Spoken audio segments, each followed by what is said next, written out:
أن يأخذها. يقول صالح قلت الناصر يا أخي خلاص ما دام هم ما يبون ما أقدر أقول شيء. قال لا بإذن الله تأخذها. فقال عبد الرحمن كيف يأخذها وهي أصلا ما تبغاه؟ فقال له ناصر لا هي تبغاه وموافقة، والخبر عندي أنها موافقة، وأنت تبغى تحط العقدة في المنشار ولا تبغاه يتزوج. قال طيب وش الحل؟ قال ناصر إذا أنت ما أعطيت صالح البنت تراني بنقل القضية لتحكيم القبائل. عندهم عرف قبائل اليمن أنهم يحكمون القبائل فيما بينهم. طبعا الأصل أن يكون تحكيم الشريعة وأن يحتكموا للشرع. فلا وربك لا يؤمنون حتى يحكموك فيما شجر بينهم ثم لا يجدوا في أنفسهم حرجا مما قضيت ويسلموا تسليما. قبائل قبل الإسلام كانت تحتكم للعرف القبلي، لكن بعد الإسلام يحتكمون المفروض للشريعة.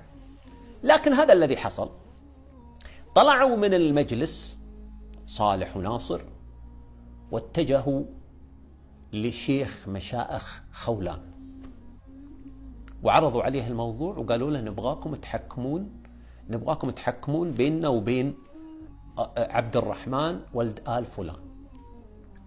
وفعلا تم التحكيم. استدعي عبد الرحمن وجلس مع صالح وناصر وقال لهم الشيخ هاتوا أقوالكم. فسمع الأقوال، ولما استمع للأقوال قال الحكم هو يا عبد الرحمن تزوج صالح، لأن كلمة أبوك ما تنقض.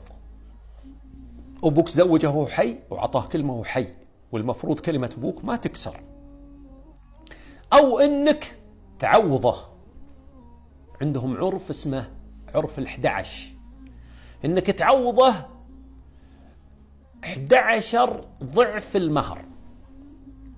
قال له طبعا المهر 14، لكن هو الرجال رايح جاي فدفع فلوس كثيرة في سفرياته وروحاته وجياته، فنقول المهر 20,000. اضرب 20,000 هذه ب11 فتصير 220,000. يا عبد الرحمن تعطي صالح 220,000 أو تزوجه البنت. روح وفكر وقلب الأمور وعطنا خبر. خلاص هذا حكم قبلي. يقول الأخ صالح طلعنا أنا وناصر وطلع عبد الرحمن، ثم بعد فترة استدعونا قالوا لعبد الرحمن ايش تقول؟ قال لاني مسلمه البنت، مزوجها البنت المكلف، ولاني معطيه 220,000، بعطيه مهره فقط. قال لا أبدا. قال له الشيخ قال أبدا هذا حكمنا. فقال ما عندي غير هالكلام. فقال له الشيخ إذا تحمل اللي بيصير لك. وفعلا قرر الشيخ إنه يبيع بيت عبد الرحمن ويعطي فلوسه لصالح. واحتدمت الأمور ورفعت الأسلحة. يقول الأخ صالح أنا كنت موجود لما رفعت الأسلحة، يقول انهبلت، قلت لا تقعد تجينا رصاصة منا ولا منا يا رجال، وش هالزواج اللي بتصير فيه مقتلة. يقول قلت لشيخ المشايخ هذا شيخ مشايخ خولان، قلت خلاص يا أخي. قال لا خلاص هذا من البداية، الحين خلاص الموضوع ما تعب عندك، الموضوع عرف قبلي لازم يرضخ له. عبد الرحمن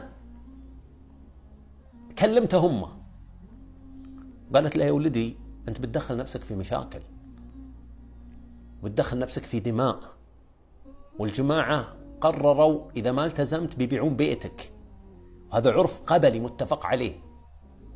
خلاص حكم شيخ المشائخ في إنك إما إنك تزوجه أختك أو إنك تعطيه 220,000، وانت تقول رافض، فهو بيدخلك في مشاكل بدخل في مشاكل. يا ولدي ليش وش لك بهالمشاكل؟ يا ولدي أبوك عطاه، تكسر كلمة أبوك، زوجه.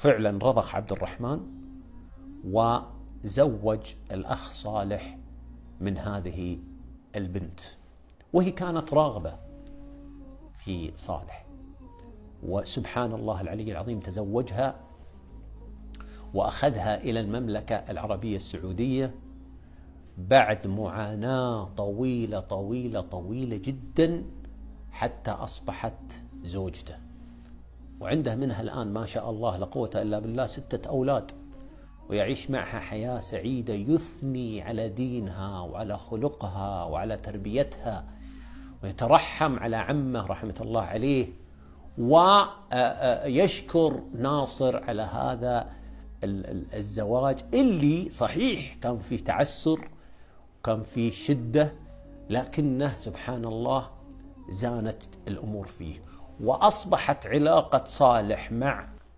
نسيبه عبد الرحمن علاقة قوية جدا جدا، وندم عبد الرحمن على هذا التعسير الذي حصل. لكن يا جماعة الخير بعض الأمور سبحان الله يقدرها الله سبحانه وتعالى ثم يعني تنفرج الأمور. ولا تنسون الرؤية اللي رآها أخونا صالح لما رأى أم المؤمنين عائشة، ولما عبر الرؤية قالوا له أن تتزوج امرأة من آل البيت لكن تواجهك أمور تتعسر فيها الأمور ثم تنفرج بإذن الله، وهذا الذي حصل. والزواج هذا والله الحمد لله ناجح من 16 سنة.